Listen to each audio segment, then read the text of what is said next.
और अब बात उत्तर प्रदेश की करते हैं, जिसकी जहां पर बदलते दिन के साथ सियासी हलचल भी काफी ज्यादा तेज हो चुकी है। उपचुनाव को लेकर के बीजेपी और समाजवादी पार्टी में पोस्टर वॉर जारी है। बीजेपी के बटेंगे तो कटेंगे वाले बयान के विरोध में ही फिलहाल समाजवादी पार्टी ने भी अलग अलग जगह पर पोस्टर्स लगा दिया। अब इन पोस्टर्स में आखिरकार समाजवादी पार्टी ने क्या लिखा है, आपको दिखाते हैं।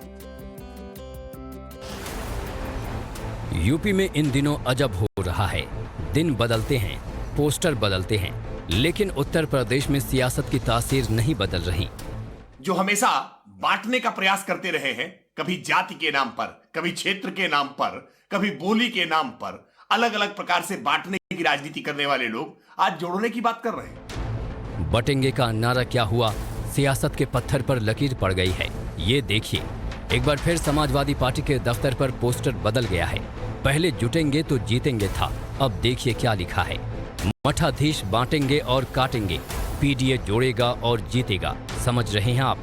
मठाधीश शब्द से किस पर वार किया जा रहा है? यकीनन ये निशाना सीएम योगी पर है। अब इस पर पलटवार भी होना लाजमी है, और हुआ भी वही। उत्तर प्रदेश के मुख्यमंत्री योगी आदित्यनाथ जी ने बटोगे तो कटोगे नारा क्या दिया कि सब अब जोड़ने पर उतारू हो गए हैं। जोड़ना अच्छी बात है, सकारात्मक है, लेकिन अपने आचरण में लाइए। केवल नारे लगाने से, केवल होर्डिंग लगा देने से ये जोड़ने का नाटक नहीं हो सकता है। आपको जोड़ना है तो सबका साथ, सबका विकास, सबका विश्वास और सबका प्रयास, इस मूल मंत्र पर काम करना होगा। दरअसल इन दिनों उत्तर प्रदेश में सियासी हलचल तेज है, और इसकी वजह है 9 विधानसभा सीटों पर उपचुनाव के लिए चल रहा प्रचार, जिसको लेकर दोनों तरफ से तीर छोड़े जा रहे हैं, नारे आजमाए जा रहे हैं, अपने बयानों को तौला जा रहा है ताकि वोट से मोला जा सके। समाजवादी पार्टी के अध्यक्ष अखिलेश यादव ने इस बटेंगे वाले बयान को लेकर एक बार फिर से अपना पोस्ट किया और लिखा, उनका नकारात्मक नारा उनकी निराशा, नाकामी का प्रतीक है। इस नारे ने साबित कर दिया है कि उनके जो गिनती के 10% मतदाता बचे हैं, वो भी खिसकने की कगार पर हैं। इसीलिए ये इनको डराकर एक करने की कोशिश में जुटे हैं, लेकिन ऐसा कुछ होने वाला नहीं है। अखिलेश यादव के इस पोस्ट पर भी बीजेपी की ओर से टिप्पणी की गई और आरोप लगाया गया कि जिस भगवान राम के अस्तित्व पर इंडी गठबंधन सवाल उठा रहे थे, अब उनकी ही दुहाई देनी पड़ रही है।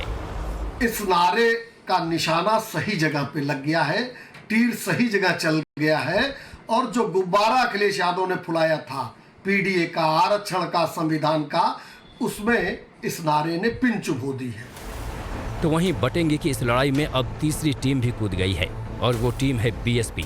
पार्टी सुप्रीमो मायावती ने न सिर्फ इस नारे में अगली कड़ी जोड़ी, बल्कि सुरक्षित रखने की भी बात कही। अब बीजेपी बटेंगे तो कटेंगे, और सपा एंड कंपनी के लोग क्या कह रहे हैं, जुड़ेंगे तो जीतेंगे। इन नारों को प्रचारित करने व इनकी पोस्टरबाजी आदि भी खूब करने में लगी है, जबकि इनकी हर मामले में रही दोगली सोच व नीतियों को ध्यान में रखकर वास्तव में होना ये चाहिए कि बीएसपी से जुड़ेंगे तो आगे बढ़ेंगे। मायावती के अपने नारे हैं, बीएसपी से जुड़ेंगे तो आगे बढ़ेंगे, सुरक्षित रहेंगे। ये पहला मौका है जब बीएसपी भी उपचुनाव में उतर चुकी है, और यही वजह है कि मायावती को भी यूपी के पोस्टर वार में कूदना पड़ा। तो वहीं बीजेपी की ओर से सुनिए इस पर क्या बयान आया है। सपा और बसपा दोनों में ही छटपटाहट है कि कैसे जनता को अपने पाले में लाएं, और इसीलिए तरह तरह के यत्न कर रहे हैं। लेकिन सपा और बसपा की दोनों की राजनीति मजहबी तुष्टीकरण की है, जातिवादी तरीके से गोलबंदी करने की है, जिसके साथ जनता जुड़ने वाली नहीं है। सियासत में नारों का ये खेल अभी खत्म नहीं हुआ है। इसमें एक और बयानवीर कूदे हैं, वो है असदुद्दीन ओवैसी, जिन्होंने सीएम योगी पर जमकर हमले किए। घर किसके तोड़े जा रहे हैं, किस पर गोलियां चलाई जा रही हैं, देख लीजिए। बटेंगे तो कटेंगे, बुलडोजर से तोड़ेंगे और मजे लेंगे, गोली चलाएंगे और मिठाइयां बांटेंगे। ये कौन कर रहा है बताइए?